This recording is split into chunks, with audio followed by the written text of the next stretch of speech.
ছোট বোন শেখ রেহানাকে নিয়ে নিজ নির্বাচনী এলাকা গোপালগঞ্জের টুঙ্গিপাড়া পৌঁছে জাতির জনক বঙ্গবন্ধু শেখ মুজিবুর রহমানের সমাধিতে শ্রদ্ধা জানান প্রধানমন্ত্রী। সমাধিসৌধে ফাতেহা পাঠ করে কিছুক্ষণ নীরবে দাঁড়িয়ে থাকেন তিনি। পৈতৃক বাড়িতে স্থানীয় আওয়ামী লীগ নেতাদের সাথে এ সময় বৈঠক করেন শেখ হাসিনা। তিনি বলেন, ইতিহাস বিকৃতকারীদের দেশের মানুষ ক্ষমা করবে না।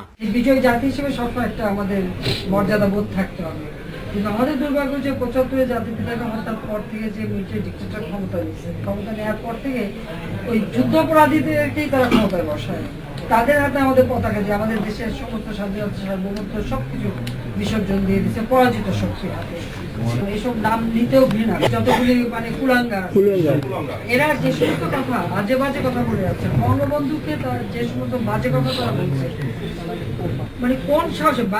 যারা গণতন্ত্র এবং উন্নয়নের ধারা বিনষ্ট করতে চায় তাদের প্রতিহত করতে নেতাকর্মীদের নির্দেশ দেন আওয়ামী লীগ সভাপতি।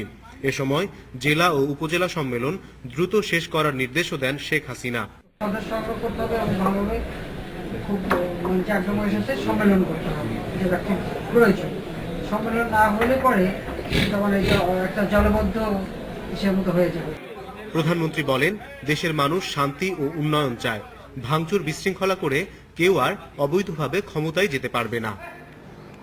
বঙ্গবন্ধুকে নিয়ে কটূক্তিকারীদের বিরুদ্ধে তীব্র শাস্তিমূলক ব্যবস্থা নেওয়ার দাবি জানিয়েছেন গোপালগঞ্জবাসী। প্রয়োজনে এজন্য সংসদের নতুন আইন করারও দাবি করেছেন তারা। অনিমেষ কর, ইন্ডিপেন্ডেন্ট নিউজ, টুঙ্গিপাড়া, গোপালগঞ্জ।